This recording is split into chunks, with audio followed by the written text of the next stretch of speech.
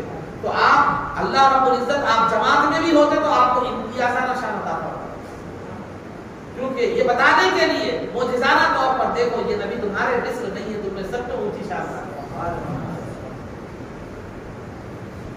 اور تنہائی میں بھی ہوتے تو چہرے کے روب کا عالم یہ ہوتا کہ گویا ایسا محسوس ہوتا کہ آپ ایک لشکر میں ہیں، گویا ایک لشکر میں ہے ایسا محسوس ہوتا، لیکن تنہائی میں بھی ہوتے تو روب کا عالم تو ہوتا۔ جب کوئی آدمی آتا تو آپ کے چہرے مبارک کی دو معجزے تھے، ایک تو یہ کہ چہرے کو دیکھتے ہی سمجھ جاتا تھا صدق دل سے، بغیر بغض و اناد کے، بغیر جو ہے نا عداوت اور کینہ کپٹ لیے کے دل میں صاف دلی کے ساتھ اگر کافر بھی چہرے کو دیکھ لیتا تو کہتا ہے یہ کسی جھوٹے کا چہرہ ہے۔ کوئی غیر مسلم بھی دیکھ لیتا تو کہتا کہ یہ کوئی جھوٹے کا چہرہ نہیں ہے، یہ چہرے کی ایک شان معجزہ۔ دوسرا معجزہ یہ تھا کہ جو سرکار کے چہرے کو دیکھتا تو وہ مرغوب ہو جایا کرتا، لیکن جب سرکار کی صحبت میں اور بیٹھتا، گفتگو فرماتا، آپ کے اخلاق کریمہ کو دیکھتا تو وہ چہرہ اتنا محبوب ہو جاتا کہ اپنی جان سے زیادہ عزیز ہو جاتا۔ اور سرکار دو عالم صلی اللہ علیہ وسلم جب چلتے تو آپ سرکار دو عالم صلی اللہ علیہ وسلم جب چلتے تو آپ کے چلنے کا انداز یہ تھا کہ تھوڑا سا جھکا ہوا ہو، جھکے ہوئے چلتے، اکڑ کر نہیں چلتے۔ جھکے ہوئے انداز کا مطلب یہ ہے کبھی آپ اونچائی سے نیچے کی طرف آتے وقت جب چلتے ہیں تو کیسے تھوڑا سا آدمی جھک جاتا ہے، اس انداز میں سرکار چلتے تھے ہمیشہ۔ ہموار زمین پر بھی چلتے تو اس انداز میں چلتے تھے، اور قدم مضبوطی سے اٹھاتے، آہستہ سے رکھتے۔ مضبوطی سے مطلب ایسا قدم کو بیزاری سے رگڑتے ہوئے چلتے بسا ہوگا، بیزاری سے قدم کو گھسیٹتے ہوئے چلتے، ویسا نہیں، مضبوطی سے قدم اٹھاتے رکھتے آہستہ سے، اور رفتار میں تیزی ہوتی، قدم دور دور رکھ کر چلتے۔ رفتار میں تیزی ہوتی، قدم دور دور جو ہے نا رکھ کر چلتے، اور جو ہے دور دور رکھ کر چلتے۔ اور دوسری بات یہ ہے کہ جب چلتے تو تھوڑا سا جھک کر چلتے اور نظریں زمین کی طرف ہوتی۔ کبھی کبھار وہی کا انتظار ہوتا تو آسمان کی طرف بھی کبھی نظر فرما رہے تھے، لیکن عام طور پر زمین کی طرف نظریں ہوتی۔ اور چلتے وقت جو ہے نا، چلتے وقت کبھی کبھار خود آگے ہوتے، کبھی کبھار صحابہ کو آگے کر دیتے۔ صحابہ کو کبھار عام طور پر سفر میں ہوتے تو سب کو آگے رکھ کر آپ پیچھے رہتے، ایک سرپرست کی طرح، ایک نگہبان کی طرح۔ عام حالات میں ہوتا تو سرکار کی تیزی کا کوئی مقابلہ نہیں کر سکتا، آگے آگے ہو، یہ چلنے کا معاملہ۔ اور جب غلاموں میں بیٹھتے تو اپنا امتیاز نہیں رکھتے تھے، بلکہ غلاموں میں بیٹھتے تو کبھی پیر پھیلا کر یا ایسا ویسا نہیں بیٹھتے تھے، بلکہ غلاموں میں بیٹھتے تو بھی اتنے سلیقے کے ساتھ بیٹھتے سامنے والے کو پہچاننا مشکل ہو جاتا کہ غلام کون ہے، آقا کون ہے۔ چنانچہ سرکار جب مدینے میں تشریف لائے تو لوگ اسلام لانے کے لیے آنے لگے۔ ایک مرتبہ ایک مجلس میں سیدنا ابو بکر صدیق رضی اللہ تعالیٰ عنہ موجود ہیں، سرکار بھی تشریف فرما۔ ایک وفد آیا، نئے لوگ تھے، سرکار کو دیکھے ہوئے لوگ نہیں تھے، اسلام لانے کے لیے سنے ہوئے تھے سرکار کے تعلق سے، آئے اسلام لانے کے لیے آئے۔ تو جب وہ آئے سرکار کی بارگاہ میں تو وہ کنفیوز ہو گئے کہ کون ابو بکر ہے، کون سرکار ہے۔ تو ابو بکر صدیق رضی اللہ تعالیٰ عنہ ان کے چہرے کو دیکھ کر بھاگ گئے کہ یہ کنفیوژن کا شکار ہے، یہ پہچان جو ہے نہیں رہے کہ کون سرکار ہے، تو ان کو اشتباہ ہو گیا ہے۔ تو فوراً آپ نے اپنی چادر سرکار کے سر پر کر دی اور بتا دیا کہ یہ غلام نہیں آتا، یہ انداز غلام ہے۔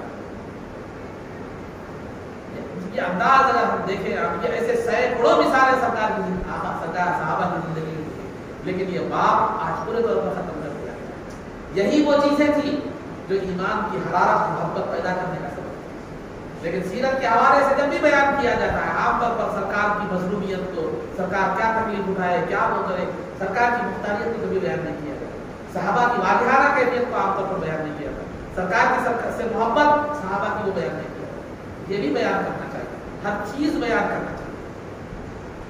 یہ بھی معلوم ہو جب ہم سرکار کی مظلومیت کو دیکھیں گے، سرکار کی مختاریت کو دیکھیں گے، تو صاحب اختیار ذات ہونے کے باوجود بھی اسلام کی خاطر کیسے جو ہے نا اس ظلم کو برداشت کیے. کیوں؟ اس لیے کہ یہ ہمارے لیے نمونہ رکھتا ہے اور ہمارے اندر دین کی قدر ہو. تو الغرض عزیزان محترم، یہ بیٹھک میں معاملہ ہے. جہاں تک لباس کا معاملہ تھا، سرکار دو عالم صلی اللہ علیہ وسلم کو سفید لباس پسند تھا اور عام طور پر عوامہ بھی سفید باندھا کرتے. جب جو ہے نا سرکار دو عالم صلی اللہ علیہ وسلم ہجرت کر کے مکہ مکرمہ سے مدینہ منورہ تشریف لا رہے تھے تو 100 اونٹوں کا انعام تھا سرکار کو زندہ نعوذ باللہ جو نا وفات کی حالت میں پکڑنے کے لیے 100 اونٹوں کا انعام تھا. تو بریدہ اسلمی 70 لوگوں کو لے کر نکلے تھے سرکار کو نعوذ باللہ شہید کرنے کے ارادے سے، جس کا تذکرہ پیچھے آپ ممکن ہے پیچھے سنے ہوں گے. تو آئے پھر وہ ایمان لائے. ایمان لانے کے بعد جب مکہ مکرمہ مدینہ منورہ میں داخل ہونے لگے تو بریدہ اسلمی رضی اللہ تعالیٰ نے عرض کی کہ یا رسول اللہ، ہم جب مدینے میں داخل ہوں تو ہمارے ساتھ ایک جھنڈا ہونا چاہیے. تو سرکار جب مدینے میں داخل ہوئے تو ہو رہے تھے تو اپنا امامہ مبارک اتار کر دیے بریدہ اسلمی کو، تو انہوں نے نیزے پر باندھا اور وہ امامہ مبارک سفید. اور جمعہ کے دن سرکار جو ہے نا سیاہ امامہ مبارک باندھا، سفید لباس کو زیادہ پسند فرماتے تھے. تو احادیث میں ترمذی وغیرہ میں کتاب اللباس میں بھی جو ہے نا یہ الفاظ موجود ہے کہ تم اپنے مردوں کو بھی سفید کپڑے میں دفن دو اور اپنے لیے بھی سفید لباس کا کرو انتخاب جو ہے نا کیا. اور لباس میں تہبندی آپ جو ہے نا پہنتے تھے، لیکن کرتا بہت زیادہ پسند تھا. کرتا بہت زیادہ پسند تھا. کرتے کی کیفیت کیا تھی کہ آستینیں جو ہے نا یہ پہنچوں تک تھی اور جو ہے نا جو لباس کرتے کی نیچائی جو تھی وہ ٹخنوں کے اوپر ہوتی. یہ جھوٹے کے ٹائپ کا جو ہے نا کرتا ہوا کرتا، یہ پسند فرماتے تھے. وجہ اس کی کئی تھی. وجہ اس کی ایک وجہ یہ بھی تھی کہ وہ ڈھیلا ڈھالا ہوتا تھا. علماء کرام نے اس کی مختلف وجہ بتلائی ہے. محدثین ڈھیلا ڈھالا تھا، سینے میں بھی آسانی ہوتی تھی. پھر دوسرا جو ہے نا جسم پر بھی ہلکا محسوس ہوتا تھا وغیرہ وغیرہ. تو کرتوں کے ساتھ ساتھ آپ چادریں بھی جو ہے نا استعمال فرماتے تھے. اور چادروں میں عام طور پر جو ہے نا مختلف رنگ کی بھی چادریں ہوتی، لیکن ہرے رنگ کی چادریں زیادہ آپ انتخاب فرماتے کیونکہ سرکار کو جو ہے نا پسندیدہ رنگ جو تھا وہ ہرا تھا. طبرانی کی جو روایت ہے کہ احب الالوان الیہ الخضر، کہ آپ کا پسندیدہ رنگ جو تھا وہ جو ہے ہرا رنگ. تو ہری چادر آپ طور پہ فرمایا کرتے تھے. چادروں میں ہری چادر کا انتخاب فرمایا. اور اس وجہ سے بھی کہ جنتی لباس جو ہوگا وہ کیا ہے معلوم ہے، ہرا لباس. جیسے قرآن میں یلبسون من سندس خضر، کہ جنت میں جنتی ہرا ریشمی لباس ہوگا. جب سیدنا علی ہجرت کے وقت جب سیدنا علی مرتضیٰ رضی اللہ عنہ کو اپنے بستر مبارک پر سلا کر گئے تھے، اس وقت جو سرکار نے اپنی چادر علی رضی اللہ عنہ کو اڑائی تھی وہ بھی ہرے رنگ کی. تو یہ سرکار جو عالم صلی اللہ علیہ وسلم کے بریہ مبارک کا آپ نے انگوٹھی بھی جو ہے نا استعمال فرمائی. ابتدا میں آپ نے انگوٹھی استعمال نہیں فرمائی. آپ کی انگوٹھی کے استعمال کا آغاز کے حوالے سے جو روایتیں ملتی ہیں وہ 6 یا 7 ہجری سے ملتی ہیں. ہجرت کے 6 اور 7 یہ انگوٹھی استعمال فرماتے تھے. اس کی انگوٹھی کے استعمال کو آپ نے جو شروع فرمایا اس کی وجہ یہ بتائی گئی ہے کہ 6 ہجری کے بعد سرکار دو عالم صلی اللہ علیہ وسلم نے 6 اور 7 ہجری میں تمام بادشاہوں کو خطوط لکھے تھے. تو وہ بادشاہ جو ہے عرب کے علاقے کے بھی تھے، عرب سے علاوہ عجم کے علاقے کے بھی تھے. تو عجم کے علاقے کے جو بادشاہ تھے ان کے پاس ایک رواج تھا. کیا تھا؟ وہ کسی کے بھی خط کو بغیر مہر کے تسلیم نہیں کرتے. تو لہٰذا سرکار دو عالم صلی اللہ علیہ وسلم نے اس دینی ضرورت کے لیے انگوٹھی کا استعمال شروع کیا. اور آپ نے انگوٹھی چاندی کی انگوٹھی پہنتے تھے اور اس میں انگوٹھی میں ایک اسٹامپ کے طور پر جو عبارت تھی، اسٹامپ کی جو عبارت ہوتی ہے عام طور پر، تو وہ اس کی جو عبارت تھی 3 سطریں تھی. اوپر کی سطر میں محمد تھا، نیچے کی سطر میں رسول اور تیسری سطر میں جو ہے اللہ، محمد رسول اللہ. پہلی سطر میں محمد، دوسری سطر میں رسول اور تیسری سطر میں اللہ. بعض نے یہ لکھا ہے پہلے اللہ تھا، محمد تھا، رسول تھا، لیکن زیادہ مستند بات یہی ہے پہلے محمد تھا، اللہ تھا اور اس کے بعد رسول تھا، اس کے بعد اللہ. یہی عبارت مہر نبوت میں بھی لکھی ہوئی تھی جو پیٹ پر تھی، محمد الرسول اللہ. اس تعلق سے 2 روایتیں ملتی ہیں مہر نبوت کے تعلق سے. ایک تو یہ کہ محمد الرسول اللہ لکھا ہوا تھا قدرتی طور پر. دوسرا یہ کہ صرف انتر منصور، یہ الفاظ بھی تھے، آپ جہاں جائیے آپ کی مدد کی جائے. تو بہرحال عزیزان محترم، یہ سرکار جو عالم صلی اللہ علیہ وسلم کی انگوٹھی کا استعمال.